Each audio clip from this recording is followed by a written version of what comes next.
In my last video, I showed you how to archive the emails to reduce the file size in your inbox.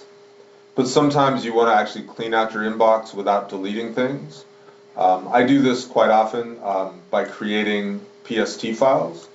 So for personal emails, if it's job emails, if you're a PM, the best thing to do is to move your emails into the job email folders. But if it's personal emails, for me, most of my emails have to do with just work stuff. They're not job related. So I create these little files like this, a PST file, where I can move my files into. So I'm only working in the last few months in my inbox, and then I can move them off out of my inbox. I can move my sent items, anything else I want to store for later into a PST file.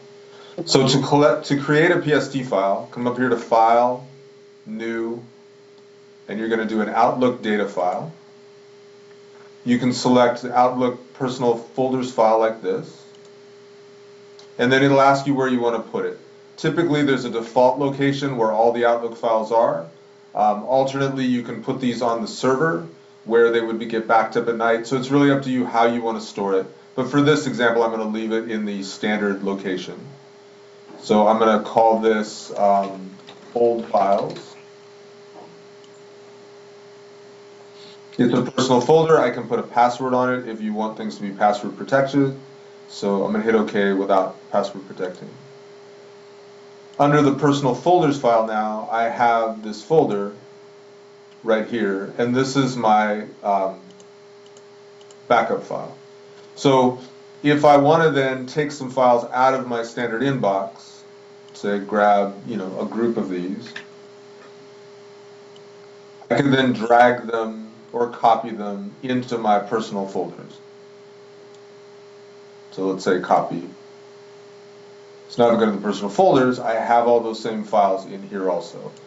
Typically, I'm moving them into my file system, but you can do it any way you want. I save all of my old files. I just use a yearly file box that I put them into. So I have all the emails that I've done all the way back to 2005, and I save those offline.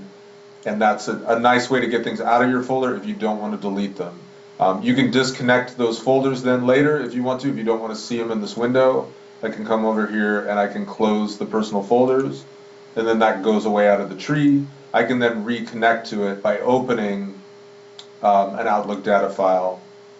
And so take this one right here, and then I can open that back up. So you can get to it by opening, you can create new ones, and then you can store them wherever you need to store them, and then move files into them. So that's one way to sort of clean files out of your inbox that won't be counted against your mail. So if you're running into that oversized mailbox issue, that's a good way to bring your sent stuff and your older stuff into an archive. Thank you very much.